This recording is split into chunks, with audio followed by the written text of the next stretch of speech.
नमस्कार दोस्तों, स्टडी 91 पर आप सबका हार्दिक स्वागत अभिनंदन है। जल्दी से सभी लोग फटाफट लाइव आ जाइए और शानदार महत्वपूर्ण प्रश्नों की श्रृंखला को देखते हैं। आइए टेट सुपर टेट से संबंधित हम सब महत्वपूर्ण श्रृंखला को देखें और ये आपकी 47वीं श्रृंखला है। आप एक से बढ़कर एक प्रश्नों को किए होंगे और कर भी रहे हैं, ठीक ना। तो चलिए बिना देरी किए हुए प्रश्नों की श्रृंखला को हम सब शुरू करते हैं और जबरदस्त तरीके से आपको जो है कि देखते हैं। आइए हम सब देखें। ये देखिए, भारत में हरित क्रांति का जनक किसे कहते हैं? नीली क्रांति किससे संबंधित है? नर्मदा एवं ताप्ती नदियों का किसके मध्य बहती हैं? आपको कौन सा हिमनद सबसे बड़ा है, ठीक ना। तो ये सारे ढेर सारे प्रश्न आपको जो है पूछे गए हैं और इन्हीं प्रश्नों के जवाब को भी हम सब देखते हैं। चलिए देखिए, विश्व पर्यावरण दिवस आपको कब मनाया जाता है? बड़ा ही इजी प्रश्न है, एकदम बहुत इजी। इससे इजी प्रश्न तो शायद आप नर्सरी में पढ़ते होंगे, उस तरह का ये प्रश्न है। तो बताइएगा कौन सा है? तो 5 जून जो है ये विश्व पर्यावरण दिवस के रूप में मनाते हैं, जबकि 21 जून को योग दिवस के रूप में मनाते हैं और आपको जो है 5 सितंबर को शिक्षक दिवस के रूप में मनाते हैं और आपको जो है 10 दिसंबर को क्या मनाते हैं? तो विश्व मानवाधिकार दिवस के रूप में आपको जो है दिवस के रूप में मनाते हैं। ये सभी दिवस आप सबके लिए शानदार तरीके से रहा और कहीं से किसी को कोई दिक्कत नहीं आई होगी, ठीक ना। चलिए अगले प्रश्न में देखते हैं। दूध सागर जलप्रपात किस नदी पर स्थित है? कावेरी पर है, मांडवी पर है, शंख नदी पर है या नर्मदा नदी पर? तब इस प्रश्न के जवाब को दीजिएगा कि दूध सागर जलप्रपात जो है ये आपको मांडवी नदी के तट पर स्थित है या मांडवी नदी पर स्थित है। मांडवी नदी जो है ये आपको कुल 3 राज्यों से बहती है। कहाँ कहाँ? कर्नाटक, महाराष्ट्र और गोवा, ये 3 राज्यों में बहती है।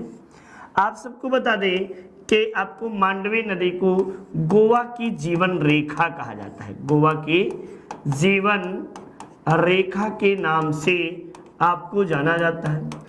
गोवा की राजधानी पणजी जो है इसी नदी के तट पर है, इसी नदी के तट पर है।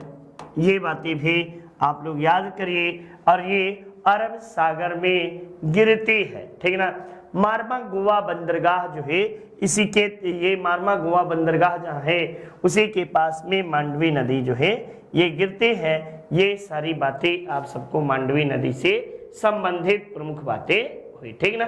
तो ये आपको चीजें एकदम जो है कि चीजें समझ में आई होंगी, सारे लोगों को सारी बातें मुख्य रूप से आप सबको समझ में आई होगी, उम्मीद यही करता हूं। चलिए देखिए, गोविंद बल्लभ पंत सागर का संबंध किस राज्य से है? तो उत्तर प्रदेश से है, मध्य प्रदेश से है, राजस्थान से या गुजरात से है? तो ये गोविंद बल्लभ पंत सागर जो है ये आपको कहाँ है? तो आप बताइएगा कि या सोनभद्र जिले में है, सोनभद्र यूपी में है, ठीक ना। सोनभद्र यूपी में यानी उत्तर प्रदेश जिले में आपको जो है ये है। ये आपको किस नदी पर है? तो रिहंद नदी पर आपको जो है नदी पर यह स्थित है, ठीक। और ये मानव निर्मित सबसे बड़ा झील है, सबसे बड़ा झील आपको ये माना जाता है। ये आपको है कहाँ? तो सोनभद्र के, आपको यूपी के सोनभद्र के पिपरी नामक स्थान पर है, आपको जो है ये गोविंद बल्लभ पंत सागर जो है ये प्रमुख बातें हैं। ये आपको रिहंद नदी जो है, रिहंद सोन की सहायक है और रिहंद नदी का उद्गम कहाँ हुआ है? तो इसका सरगुजा में, रिहंद का उद्गम छत्तीसगढ़ के सरगुजा में हुआ है, छत्तीसगढ़ के सरगुजा में हुआ है, ठीक है ना, में हुआ है। ये बातें आप रिहंद नदी से संबंधित जो है ये चीजें जान सकते हैं, ठीक। तो चलिए अगला, ये बातें याद रखिएगा, मानव निर्मित सबसे बड़ी झील है और रिहंद नदी पर है। ये गोविंद वल्लभ पंत हमारे उत्तर प्रदेश के प्रथम मुख्यमंत्री थे, उन्हीं के नाम पर इसका नाम गोविंद वल्लभ पंत सागर रखा गया है, ठीक। नेक्स्ट, बहुत कुछ है, इसके आधार पूछोगे तो भी बताएंगे। ये 1954 ईस्वी में इसकी स्थापना हुई, 1963 ईस्वी में इसका उद्घाटन हुआ, ठीक ना, उद्घाटन हुआ। ये सारी बातें, बहुत कुछ है, जितना जानो उतना कम है। नेक्स्ट देखिए, राप्ती नदी के तट पर उत्तर प्रदेश का कौन सा शहर आपको स्थित है? तो आप पीलीभीत, सहारनपुर, गोरखपुर या बरेली, तब बताइएगा कि गोरखपुर जो है ये राप्ती नदी के तट पर स्थित है। राप्ती की कुल लंबाई की बात की जाए तो ये 600 किलोमीटर आपको लंबी है। इसका उद्गम की बात की जाए तो इसका उद्गम नेपाल में हुआ है और आपको जो है ये किसकी सहायक है? तो घाघरा की ये सहायक है, ठीक ना, घाघरा की सहायक है और सहायक ये देवरिया में घाघरा में मिलती है, देवरिया में घाघरा में मिलती है, ठीक ना, देवरिया में घाघरा में मिल जाती है। घाघरा स्वयं भी गंगा की सहायक नदी मानी जाती है, ठीक। चलिए, भारत में हरित क्रांति का जनक किसे कहा जाता है? तो वैश्विक स्तर पर नॉर्मन बोरलॉग को, आपको नॉर्मन अर्नेस्ट बोरलॉग जो है, इन्हें वैश्विक स्तर पर हरित क्रांति का जनक, ठीक ना, हरित क्रांति का जनक कहा जाता है। लेकिन आपको भारत में हरित क्रांति का जनक किसे कहते हैं? तो एम.एस. स्वामीनाथन को भारत में हरित क्रांति का जनक कहा जाता है। इनके द्वारा आपको 1966-67 ईस्वी में हरित क्रांति के प्रारंभ किया गया, हरित क्रांति प्रारंभ हुआ, ठीक ना, प्रारंभ हुआ। और आपको जो है सर्वाधिक प्रभावित फसल इस पे कौन सा रहा? तो बताइएगा चावल और गेहूं। गेहूं सबसे ज्यादा तो वैसे गेहूं ही रहा, ठीक ना, गेहूं चावल, ठीक। सर्वाधिक प्रभावित राज्य कौन कौन से हुए? तब बताइएगा कि आपको पंजाब, हरियाणा और पश्चिमी उत्तर प्रदेश जो है, इससे सर्वाधिक प्रभावित जो है उत्तर प्रदेश आपको प्रभावित हुआ। ये बातें हरित क्रांति।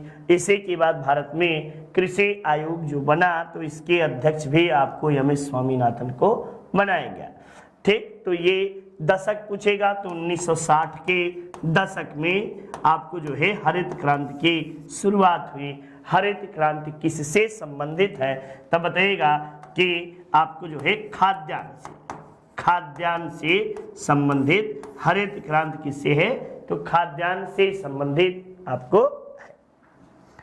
नेक्स्ट, ये अभी ऑर्डर करें अपने नजदीकी बुक स्टॉल से, आप जो है इसे खरीद भी सकते हैं।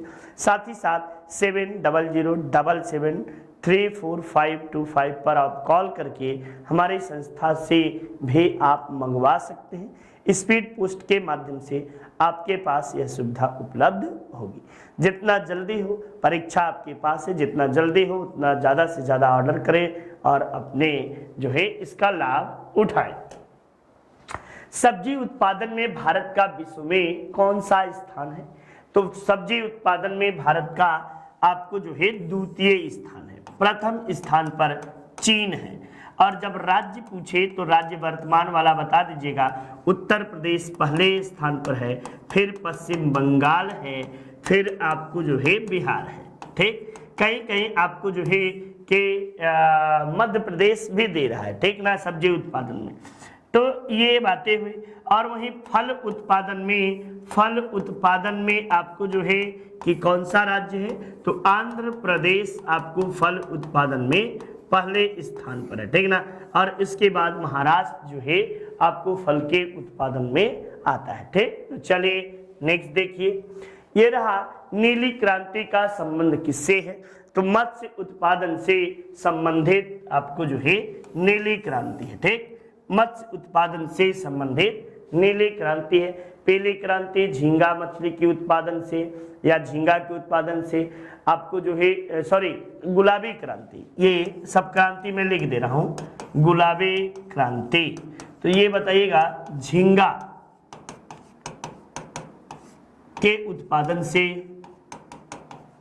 यहीं पे लाल क्रांति आपको जो है ये टमाटर और मांस से एवं मांस से, ये झींगा के और प्याज से भी संबंधित है, ठीक ना, प्याज से भी संबंधित है। वही आपको जो है कि पीली क्रांति तो तिलहन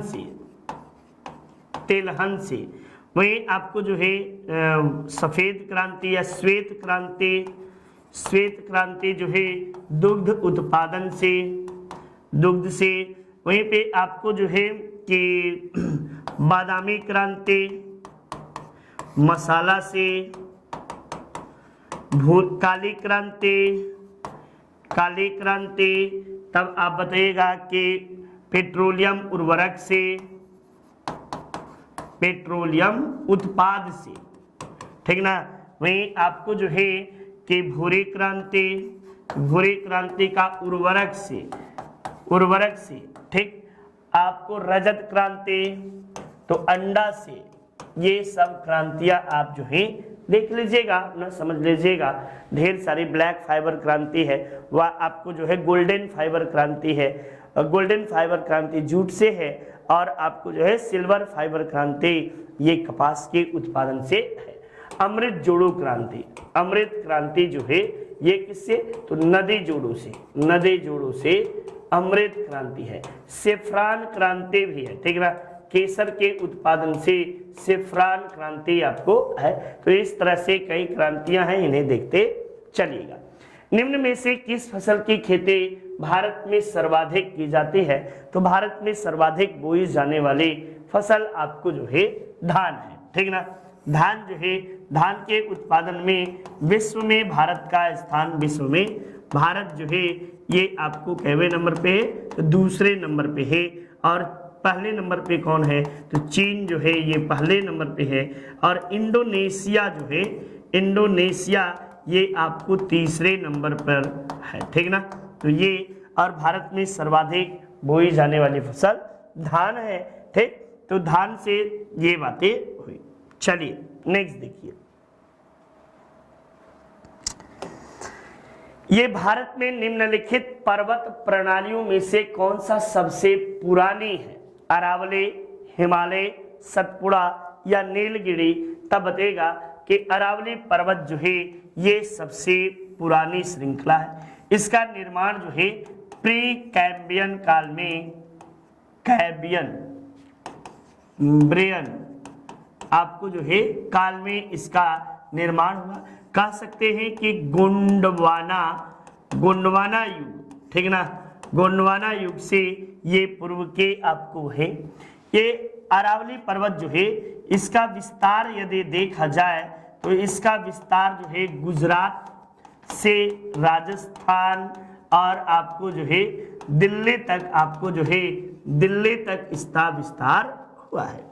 इसकी सबसे ऊंची चोटी जो है, ऊंची चोटी या शिखर कौन सा है, तब बताइएगा गुरु शिखर जो है इसकी सबसे ऊंची चोटी, जिसकी ऊंचाई 1700 आपको जो है कि लगभग 1700 आपको इसकी ऊंचाई जो बताई गई है, ये 1722 मीटर इसकी ऊंचाई है, ठीक ना, 1722 मीटर। ये अरावली पर्वत में जो है भील नामक जनजाति निवास करती है। यहीं से आपको जो है माही, साबरमती लूनी जैसी नदियों का आपको उद्गम भी अरावली श्रेणी से हुआ है। ये प्रमुख बातें जो हैं ये आप सब याद किए रहिए। ये बनास है, माही है, लूनी है, ठीक ना। और ये भारत की सबसे प्राचीन या पुरानी पर्वत श्रृंखला है। ये बातें माही नहीं है, बनास लिख लो, बनास। बनास, साबरमती, लूनी इन नदियों का उद्गम हुआ है। दक्षिण भारत की सबसे ऊंची चोटी कौन सी है? तो दक्षिण अनामड़ी है, दोडा बेट्टा है, अमरकंटक है या महेंद्रगिरी है। तो सबको पता है अनाईमुड़ी जो है, अनामुड़ी की पहाड़ी से आपको जो है ये पश्चिमी घाट श्रेणी की है, पश्चिमी घाट से है। और इसकी कुल ऊंचाई कितनी है? तो 2695 मीटर इसकी ऊंचाई है। वहीं आपको दोडा बेटा जो है ये दूसरी सबसे ऊंची चोटी है, ऊंची पर्वत श्रृंखला है दक्षिण भारत की, ठीक ना। और इसकी ऊंचाई तो 2627 मीटर जो है इसकी ऊंचाई है। ये आपको नीलगिरी का भाग है, नीलगिरी का भाग है। ये बातें भी डोडा बेटा, ये सारी बातें आप लोग याद करते चलिए, देखते चलिए, समझते चलिए। और नहीं समझेंगे तो फिर तो आप सबके लिए समस्या ही समस्या है, ठीक ना। अन्नामुड़ी की पहाड़ी, अनाईमुड़ी की चोटी जो है ये पश्चिमी घाट में स्थित है और 2695 मीटर इसकी ऊंचाई है। Hindi individual bye Nitin sir, शानदार तरीके से पढ़ाए हैं। आप इसे परचेज कर सकते हैं और किसी भी एग्जाम के लिए ये बड़ा ही सुनहरा आप सबके मौका है। आप परचेज करिए और अपने ज्ञान में अभिवृद्धि करिए, ठीक ना। जरूर से इन बातों पे विशेष ध्यान दीजिए।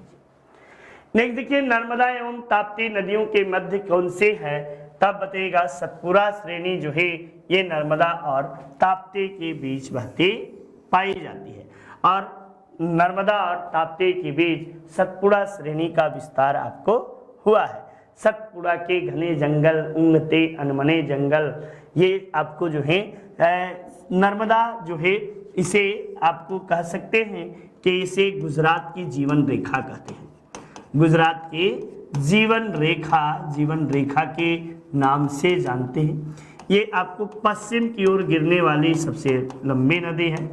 पश्चिम की ओर गिरने वाली सबसे लंबी नदी, ठीक ना, सबसे लंबी नदी।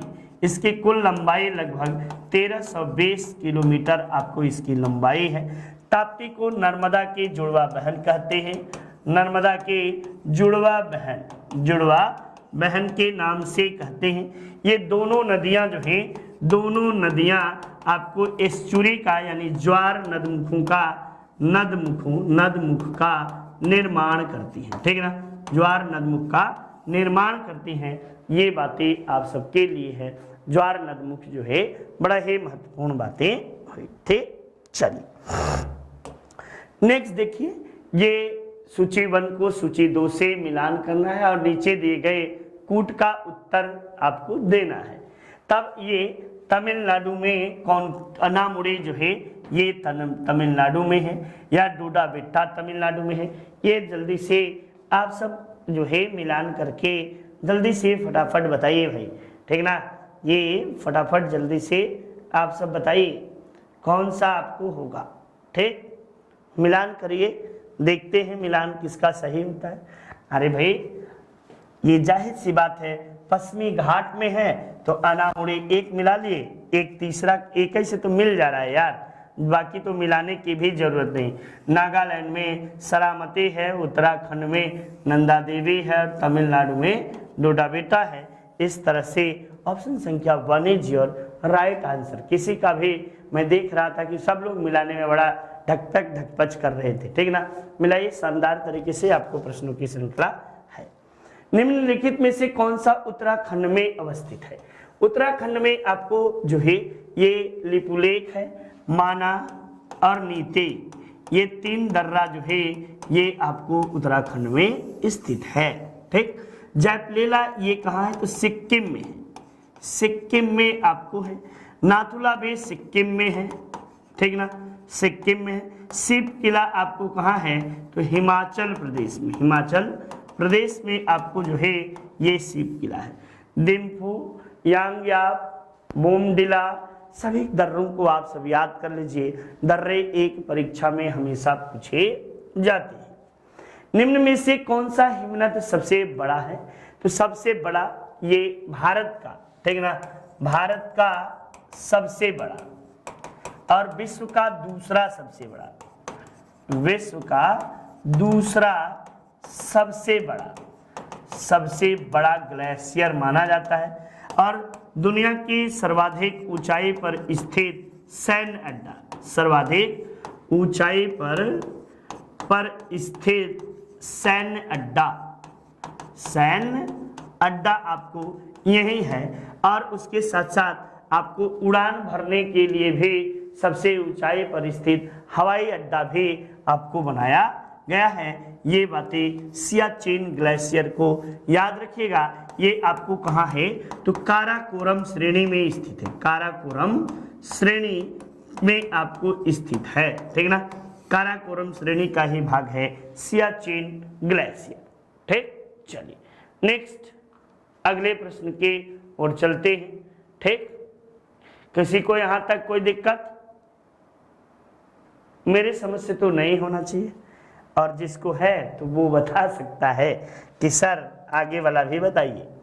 भारत की तट रेखा की कुल लंबाई कितनी है, 3500, 800, 6000 या आपको 8000 होना चाहिए, या 800 दिए हैं, 8000 या 7500, तब बताइएगा कि 7500 किलोमीटर भारत की जो है तटीय रेखा की लंबाई है।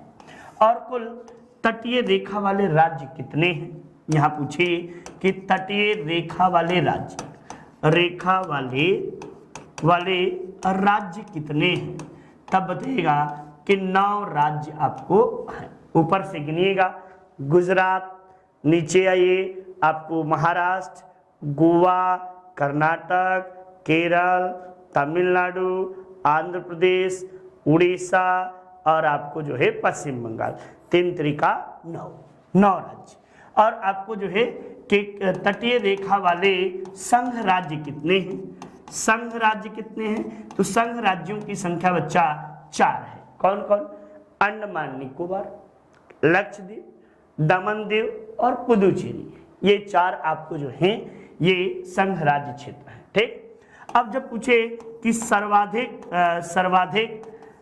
लंबाई वाला राज्य जो तटीय रेखा को स्पर्श करता है, तब बताइएगा गुजरात है। और जब पूछे कि सबसे कम, तब बताइएगा कि गोवा है, गोवा जो है ये सबसे कम है। जब पूछे कि प्रायद्वीपीय भारत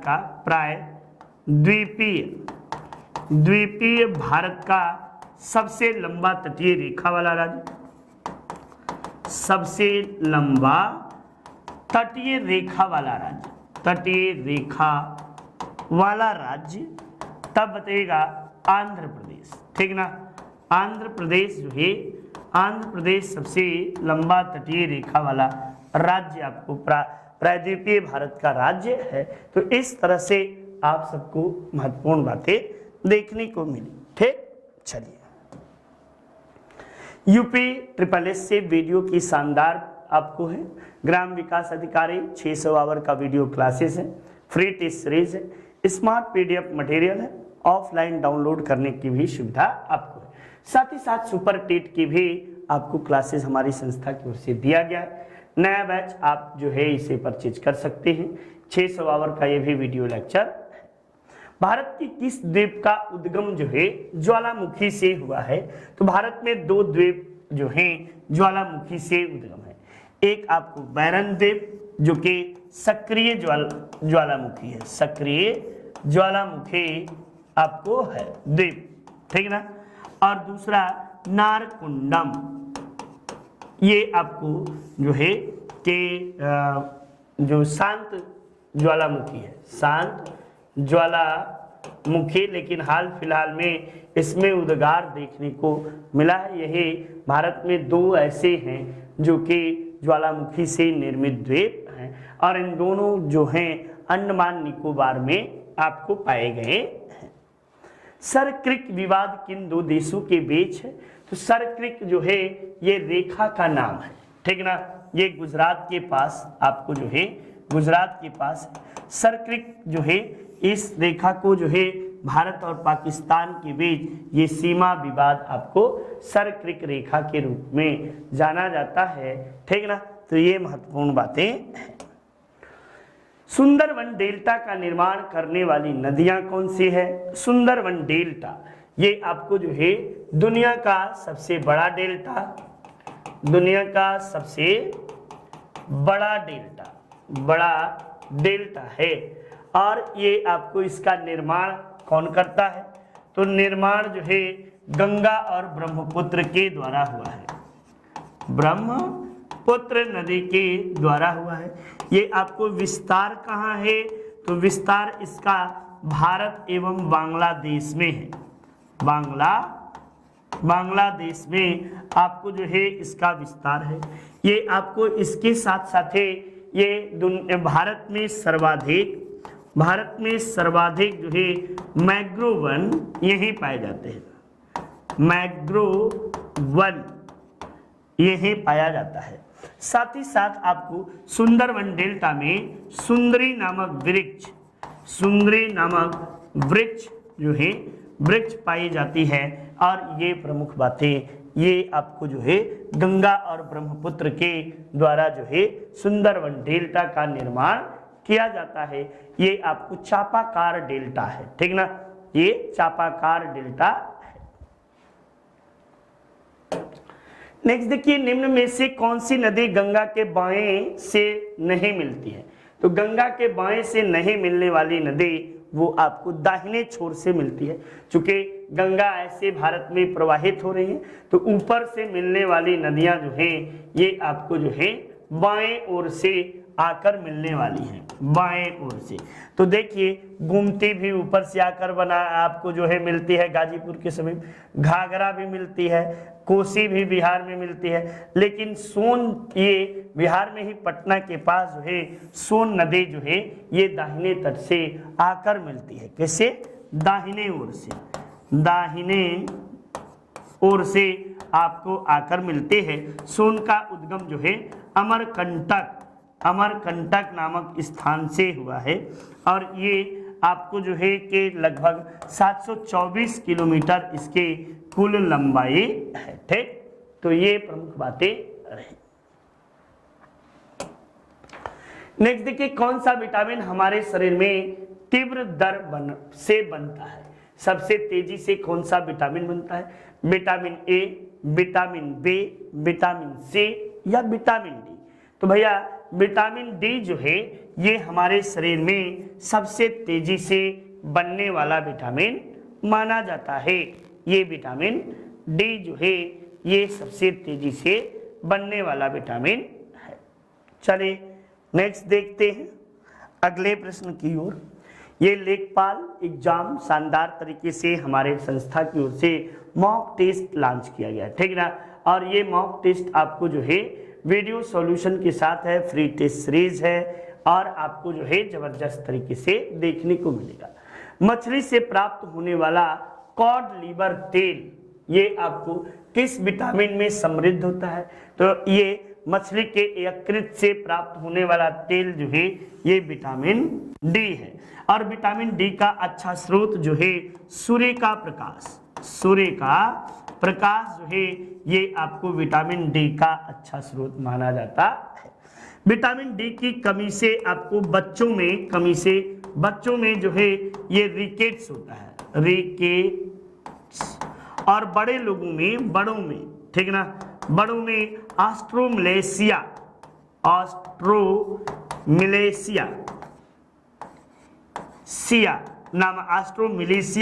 नामक रोग जो है ये बड़ों में होता है। ये विटामिन डी ये आपको जो है विटामिन की खोज किसने की थी?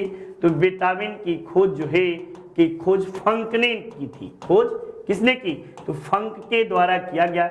और ये आपको जो है AB ये डी ई के ये आपको वसा में घुलनशील, वसा में घुलनशील, और जो है सी और आपको बी और सी ये दोनों विटामिन जो है जल में घुलनशील, जल में घुलनशील आपको हैं। ये बातें आप सबको पता है, याद किए रहिए, चीजें समझते चलिए। ठीक, नेक्स्ट देखिए, मानव शरीर में आंतों के बैक्टीरिया निम्न में से किसका संश्लेषण करते हैं? तो आंतों के बैक्टीरिया जो है ये विटामिन के का संश्लेषण करते हैं, विटामिन सी का, विटामिन वसा का या विटामिन डी का। तो विटामिन के का संश्लेषण जो है इनके द्वारा आपको किया जाता है। विटामिन के को जो है फाइलोक्विनोन के नाम से जानते हैं, फाइलोक्विनोन के नाम से इसका वैज्ञानिक नाम कहा जाता है। इसका स्रोत क्या है?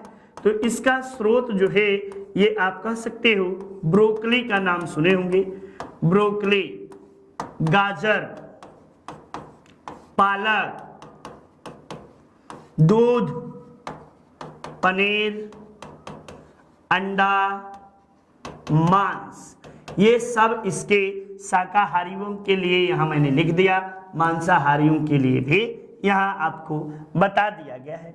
इसकी आपको कमी से कौन सा रोग होता है? कमी से रोग क्या होता है? तो रक्त का थक्का नहीं जमता है, रक्त का थक्का नहीं जमना, ठीक ना, नहीं जमना।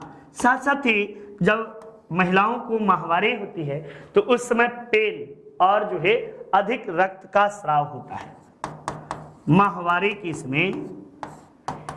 समय अधिक रक्त का स्राव, रक्त का स्राव जो है ये होता है। ये बातें आप सब याद रखे रहिएगा, ठीक ना। तो ये प्रमुख बातें हुई। चलिए नेक्स्ट अगले प्रश्न की ओर चलते हैं। पहले प्रतिजैविक पेनिसिलिन की खोज किसने की थी?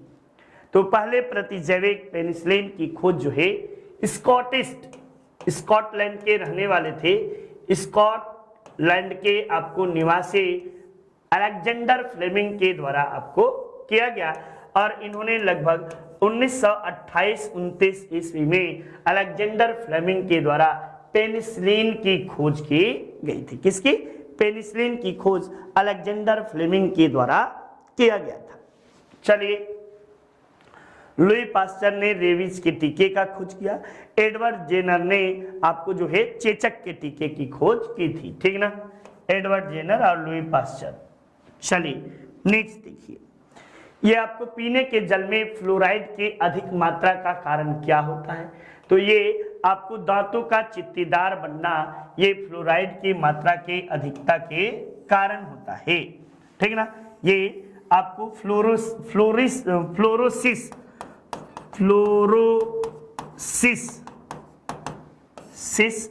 नाम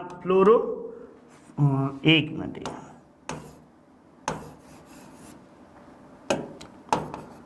फ्लोरोसिस नामक बीमारी होती है, नामक बीमारी आपको होती है। इसमें आपको जो है दांत पीले पड़ जाते हैं, दांत गलने लगते हैं, अपने आप टूटने लगते हैं। साथ ही साथ आप सबको बता दें कि हड्डियां भी गलने लगती हैं, आपको जबड़े की बनावट चेंज होने लगती है। तो ये सब आपको जो है फ्लोराइड कहाँ पाया जाता है? तो आपको जो है दूषित जल में, किसमें? दूषित जल में आपको जो है फ्लोराइड की अधिकता पाई जाती है, खासकर ये गंगा के क्षेत्र में और आपको बिहार एवं बंगाल में आपको जो है सबसे अधिक देखने को मिलता है, ठीक। नेक्स्ट, डॉट्स नामक इलाज किस बीमारी के लिए किया जाता है? पोलियो के लिए, एड्स के लिए, हेपेटाइटिस के लिए या क्षय रोग के लिए?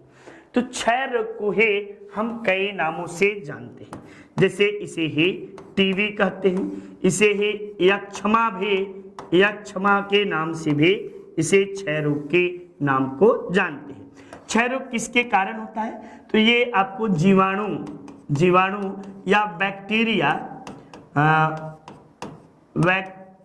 बैक्टीरिया, बैक्टीरिया, एक मिनट,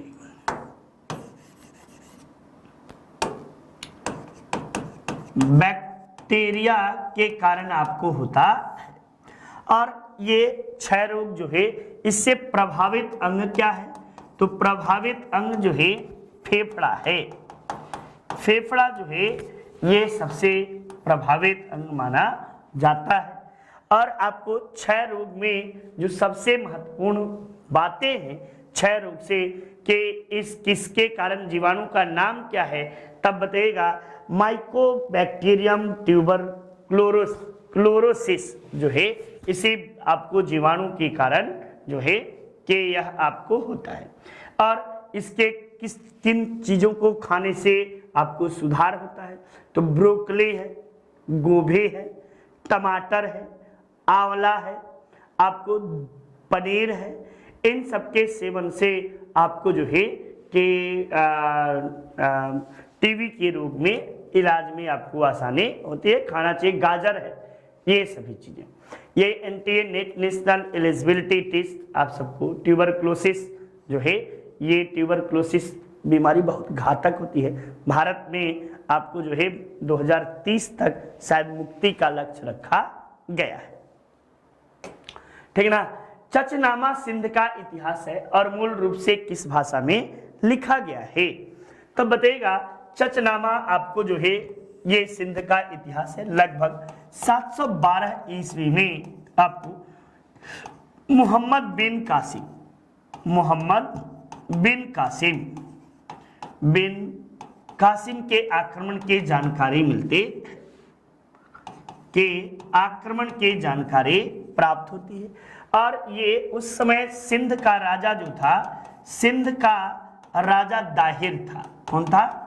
दाहिर जो है उस समय सिंध का राजा था और उस पर आपको प्राप्त कर लिया जाता है। चचनामा का इतिहास मूल रूप से ये आपको अरबी भाषा में है और फारसी भाषा में बात की जाए इसका अनुवाद तो अली कुफी नामक व्यक्ति ने इसका अली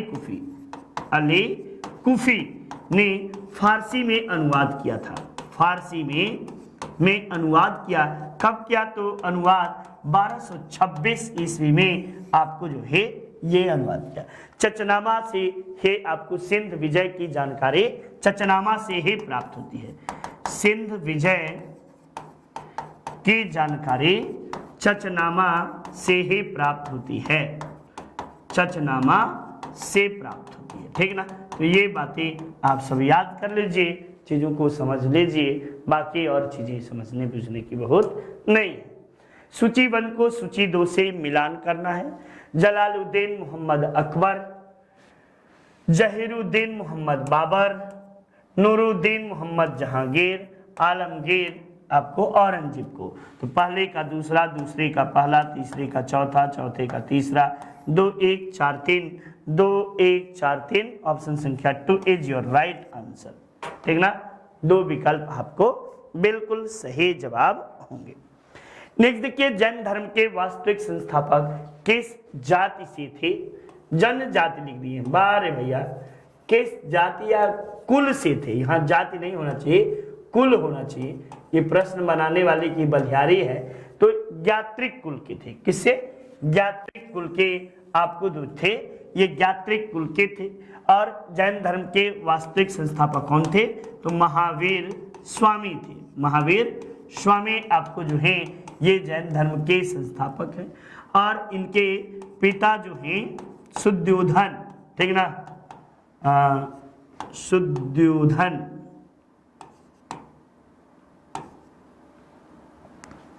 एक मिनट,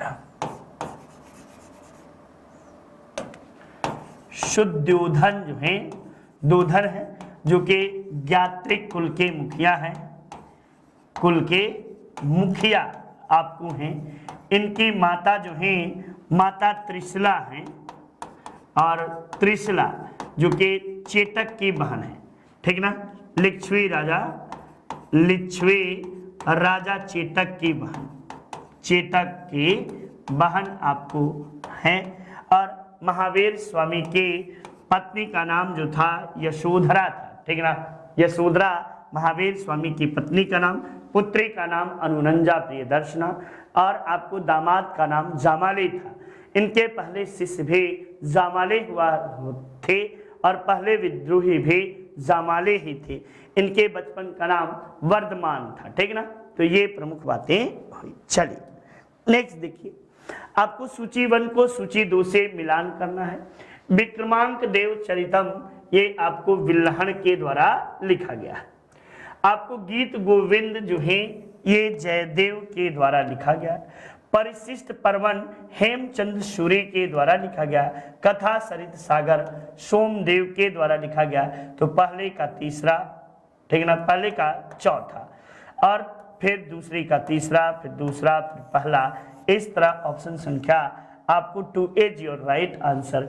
2 विकल्प जो है ये बिल्कुल आपको सही जवाब है, ठीक ना।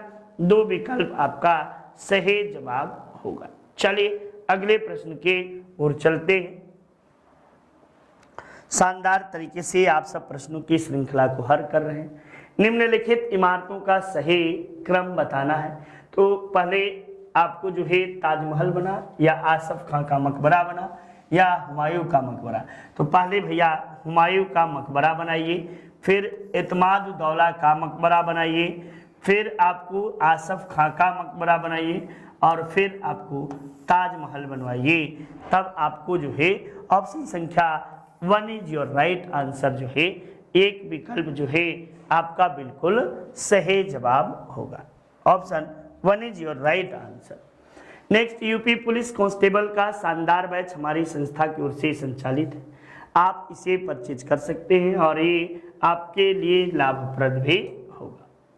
पिट्स इंडिया एक्ट कब पारित हुआ? 1781 में, 1784 में, 1786 में या 1788 ईस्वी में। तो पिट्स का इंडिया एक्ट जो है ये आपको जो है कब पारित हुआ? तो ये 1784 ईस्वी में पिट्स इंडिया एक्ट पारित हुआ। इस एक्ट के समय आपको बंगाल का गवर्नर कौन था? बंगाल का गवर्नर जनरल कौन था? तो Lord Warren Hastings. Warren Hastings के समय में यह अधिनियम आया। इसी अधिनियम के तहत भारत में वैधानिक रूप से द्वैध शासन की शुरुआत हुई। द्वैध शासन की शुरुआत हुई जो कि 1857 ईस्वी तक चला, ठीक ना। इसी के तहत आपको बोर्ड ऑफ कंट्रोल का गठन किया गया। बोर्ड ऑफ कंट्रोल का गठन किया गया।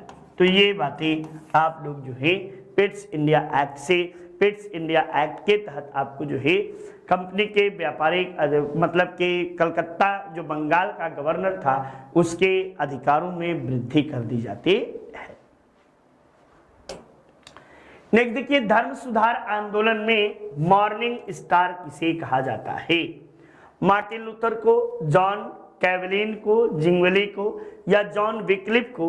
तो धर्म सुधार आंदोलन में जॉन विक्लिफ को आपको जो है मॉर्निंग स्टार के नाम से या इवनिंग स्टार के नाम से जाना जाता है। जबकि मार्टिन लूथर को पुनर्जागरण का जो है कि प्रणेता माना जाता है मार्टिन लूथर। सूची 1 को सूची 2 से मिलान करना है और सूचियों को नीचे दिए गए विकल्प का चयन करना है। द्विस्तरीय व्यवस्था आपको जो है ये अशोक मेहता समिति के द्वारा आपको किया जाता है। नगर पंचायत की बातें आपको जो है इसी के द्वारा किया जाता है। तो 2 मिल गया, 1 और 2। अब आपको जो है 4 और 2 यहाँ पे भी मिलेगा नहीं, तो ये इसी से मिल गया। आपको जो है पहले का सत्ता का विकेंद्रीकरण, फिर मेहता समिति और पंचायती राज आपको जो है। तो पहले का तीसरा, दूसरे का दूसरा, तीसरे का पहला और चौथे का चौथा। ऑप्शन संख्या 4 इज योर राइट आंसर। 4 जो है ये विकल्प बिल्कुल सही रहा। सारे लोग जवाब शानदार तरीके से दे रहे हैं। पढ़ते चलिए, पढ़ेंगे नहीं तो कुछ भी नहीं होने वाला है। हम कितना भी अच्छा बता देंगे आपके ऊपर निर्भर है कि आप किस वे में लेते हैं। आप निष्क्रिय होकर लेंगे कुछ भी नहीं आएगा, मैं भी उसी निष्क्रियता के साथ पढ़ाऊंगा, ठीक ना। तो ये चीजें जब तक उत्साहित होकर कोई भी एंथुजियास्टिक होना बहुत जरूरी है जीवन में, ठीक। लेकिन आप सब के जवाब और आप सबके कार्य करने की प्रणाली से मैं भी खुश नहीं हूं, ठीक ना। ये देखिए, राष्ट्रीय मानवाधिकार आयोग के स्थापना कब हुई?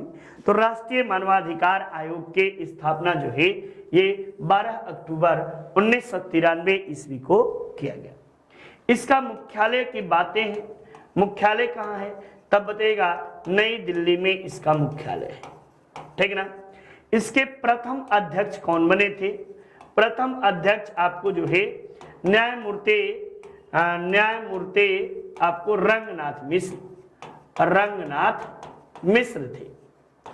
और वर्तमान में यदि पूछे कि वर्तमान में कौन है, तो अरुण कुमार मिश्र, वर्तमान में अध्यक्ष अरुण कुमार मिश्र है। तो ये बातें आप सब लर्न कर सकते हैं, समझ सकते हैं, चीजों को जान सकते हैं।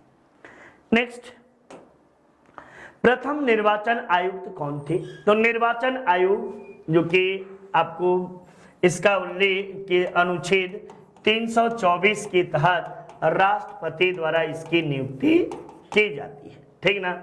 और ये आपको सुकुमार सेन जो थे, सुकुमार सेन ये प्रथम निर्वाचन आयुक्त थे। वीएस रमादेवी प्रथम महिला आपको जो है महिला मुख्य निर्वाचन आयुक्त थी, मुख्य निर्वाचन आयुक्त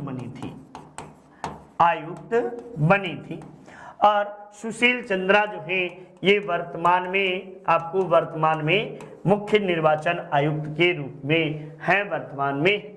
ये आपको निर्वाचन आयोग के स्थापना की बात की जाए तो स्थापना इसके 25 जनवरी 1950 ईस्वी को इसकी स्थापना हुई। उस समय ये एक सदस्यीय था, लेकिन वर्तमान में यह त्रिसदस्यीय है, वर्तमान में त्रिसदस्यीय है, ठीक ना, 3 सदस्यीय है। एक मुख्य निर्वाचन आयुक्त और 2 अन्य निर्वाचन आयुक्त के रूप में है। और इसके साथ साथ आपको 25 तारीख को इसकी स्थापना के कारण है मतदाता दिवस का आयोजन जो है, दिवस का आयोजन इसी कारण किया जाता है। ये प्रमुख बातें रही। ये नितिन सर के द्वारा हैंड रिटन नोट शानदार तरीके से लिखा गया है और ई बुक्स भी जबरदस्त तरीके से है। आप प्राचीन इतिहास की जबरदस्त किताबें आप परचेज कर सकते हो और आपके भविष्य के लिए काफी लाभदायक भी यह सिद्ध होगा। संघ लोक सेवा आयोग के अध्यक्ष के सेवानिवृत्ति के आयु क्या होती है? तो संघ लोक सेवा आयोग के आपको जो है कि नियुक्ति किसके तहत की जाती है? तो इसकी नियुक्ति आपको जो है अनुच्छेद 315 के तहत जो है राष्ट्रपति द्वारा किया जाता है। किसके द्वारा? राष्ट्रपति द्वारा किया जाता है। और ये 65 साल के आयु तक अपने पद पर बना रहता है, ठीक ना। इसका मुख्य कार्य यूपीएससी, जिसे यूनियन पब्लिक सर्विस कमीशन के नाम से जानते हैं, के थ्रू भारत में प्रशासनिक अधिकारियों की नियुक्ति करना, उनके वेतन को सुनिश्चित करना, उनके हकों के लिए उनकी व्यवस्था करना, ये सब चीजें आपको जो है संघ लोक सेवा आयोग का और आधुनिक संघ लोक सेवा आयोग का जनक सरदार वल्लभ भाई पटेल को कहते हैं। वैसे भारत में सिविल सेवा का जनक लॉर्ड कॉर्नवालिस को कहा जाता है। नेक्स्ट देखिए, हाल ही में किस देश ने हाइपरसोनिक मिसाइल का परीक्षण किया? तो हाइपरसोनिक मिसाइल का परीक्षण करने वाला वह उत्तर कोरिया है। और किम जोंग किंग, जो कि बिल्कुल पगला जिसे कहते हैं, किम जोंग किंग जो है ये पगला, इसी के नेतृत्व में आपको जो है किया गया है, ठीक ना। तो ये पागल कभी भी किसी को भी बर्बाद कर सकता है और बड़ा ही मनमानी है, किसी को भी पाता है तोप से उड़वा देता है। इसके फूफा जी सेनापति थे और कमान मतलब के, और इसकी मीटिंग में सो रहे थे, लगवा के तोप उड़वा दिया। भाई बहन दोनों सनकी हैं, याद रखिए। नेक्स्ट आप देखिए, हाल ही में किस देश ने जलवायु खतरे और भेद्यता एटलस का निर्माण किया? ये बड़ा ही इंपॉर्टेंट, ये करंट का प्रश्न है बच्चा। किसका है? करंट का प्रश्न है, ठीक ना। ये किसके द्वारा निर्माण किया गया, तब बताइएगा कि अपना देश भारत जो है इसी के द्वारा आपको इसका जलवायु खतरे और भेद्यता एटलस का निर्माण भारत के द्वारा किया गया है। नेक्स्ट, माइक्रोसॉफ्ट द्वारा भारत का सबसे बड़ा डेटा सेंटर आपको कहां स्थापित किया जा रहा है? जयपुर में, नई दिल्ली में, मुंबई में या हैदराबाद में? तो हैदराबाद में आपको भारत का सबसे बड़ा डेटा सेंटर स्थापित किया जा रहा है, ठीक ना। सबसे बड़ा डेटा सेंटर स्थापित किया जा रहा है, ये आपको याद होना चाहिए। ये करंट का मैंने कई बार करंट का कराया हूँ। करंट सिर्फ वन लाइनर की तर्ज पर आप परीक्षा के लिए याद रखिए, क्योंकि करंट बहुत विस्तृत है और जितना याद करते चलेंगे उतना आपको फंसाएगा। मालदीव सरकार द्वारा स्पोर्ट्स आइकॉन का पुरस्कार किसे दिया गया है? तो सुरेश रैना, जो कि उत्तर प्रदेश से बिलोंग करते हैं, और सुरेश रैना को जो है ये आपको जो है पहले सीएसके से खेलते थे, फिलहाल इस बार नहीं खेल रहे हैं, ठीक। तो ये बातें, वीडियो की शानदार श्रृंखला आप सबके बीच है और इसके साथ ही आपको मॉक टेस्ट फ्री में भी उपलब्ध है। तो ये चीजें भी आप सब ध्यान से खूब ताव से पढ़िए और परीक्षा को पास करिए, यही शुभकामनाएं आप सबके लिए है। नेक्स्ट, हाल ही में स्टॉकहोम जलवायु पुरस्कार विजेता 2022 किसने जीता है? तब आप बताइएगा जी अशोक कुमार ने, एमेरिटस विल्फ्रेड ब्रूस्टस ने, डेनियल पार्लिन सुल्विन ने। तो ये तो आपको जीते हैं गणित का एबल पुरस्कार। एबल पुरस्कार आपको जो है इनके द्वारा जीता गया है। जी अशोक कुमार जो है इन्हीं के द्वारा आपको जो है कि जीता गया है, या एमेरिटस विल्फ्रेड ब्रूस्टस ने आपको ये पुरस्कार जीता है, ठीक। तो ये याद रखिए, करंट का प्रश्न है। नेक्स्ट, हाल ही में यूनेस्को की विश्व धरोहर सूची में के रूप में शामिल किया गया है। तो आपको सिंधु घाटी सभ्यता का स्थल धौलावीरा जो कि गुजरात में है, ठीक ना, गुजरात में आपको गुजरात में है, इसकी खोज रंगनाथ राव के द्वारा किया गया था और ये आपको धौलावीरा जो है यही आपको यूनेस्को के विश्व धरोहर सूची में शामिल किया गया है, ठीक ना। तो यूनेस्को के विश्व धरोहर सूची में शामिल होने वाला ये 2022 में शामिल हुआ है। देश के प्रमुख मंदिर एवं तीर्थ स्थलों में ऑनलाइन दर्शन हेतु टेम्पल 360 पोर्टल किस मंत्रालय के द्वारा शुरू किया गया है? यानी आप 24 घंटे जब मन तब आप दर्शन कर सकते हैं। तो ये आपको जो है कि सांस्कृतिक मंत्रालय के द्वारा इसकी शुरुआत की गई है। ऑनलाइन दर्शन हेतु पोर्टल 360, याद रखिए ऑनलाइन दर्शन हेतु कौन सा पोर्टल है? तो पोर्टल 360 है। किसके द्वारा संचालित किया गया है? सांस्कृतिक मंत्रालय के द्वारा। नेक्स्ट, हाल ही में किस राज्य ने सरहुल महोत्सव आपको 2022 मनाया? छत्तीसगढ़, झारखंड, उड़ीसा या मध्य प्रदेश? तो झारखंड राज्य के द्वारा सरहुल महोत्सव मनाया गया और झारखंड में ये आदिवासियों के द्वारा मनाया गया त्योहार है। और आदिवासी जो है ये कौन है? तो संथालों के द्वारा, हो के द्वारा, भीलों के द्वारा, ये संथाल जो है ये आपको जो है मुंडा संथाल, इन सबके द्वारा आपको सरहुल त्योहार बड़े ही धूमधाम से मनाया जाता है। के बिरला फाउंडेशन द्वारा सरस्वती सम्मान 2021 किसे दिया गया? तो सरस्वती सम्मान जो है रामदरस मिश्र को आपको सरस्वती सम्मान से नवाजा गया है। किसे? रामदरस मिश्र को सरस्वती सम्मान से नवाजा गया है। ये प्रमुख बातें आप सब याद करते चलिए, देखते चलिए और देखिएगा। आपकी, मैं ज्यादा तो नहीं कहता, आपकी परीक्षा में डिट्टो इसी तरह के प्रश्न आए रहेंगे, ये गारंटी है मेरी, क्योंकि जितने प्रश्न अब तक देखने का, करने का अनुभव है उसके आधार पर आपको ये बड़ा ही इम्पोर्टेंट है। तो चलिए आज की श्रृंखला यहीं खत्म होती है। मिलते हैं अगले नेक्स्ट श्रृंखला में एक शानदार शुरुआत के साथ। आप लोग इसी तरह बने रहें और अपने कॉपी कलम को लेकर बैठा करिए, क्योंकि बड़ा लक्ष्य लेकर चले हैं तो आपको प्राप्त करने में भी समय लगेगा। कोई सफलता का कोई शॉर्टकट फॉर्मूला नहीं होता। तो आइए इसी के साथ शुभ संध्या, नमस्कार, आपका दिन मंगलमय हो।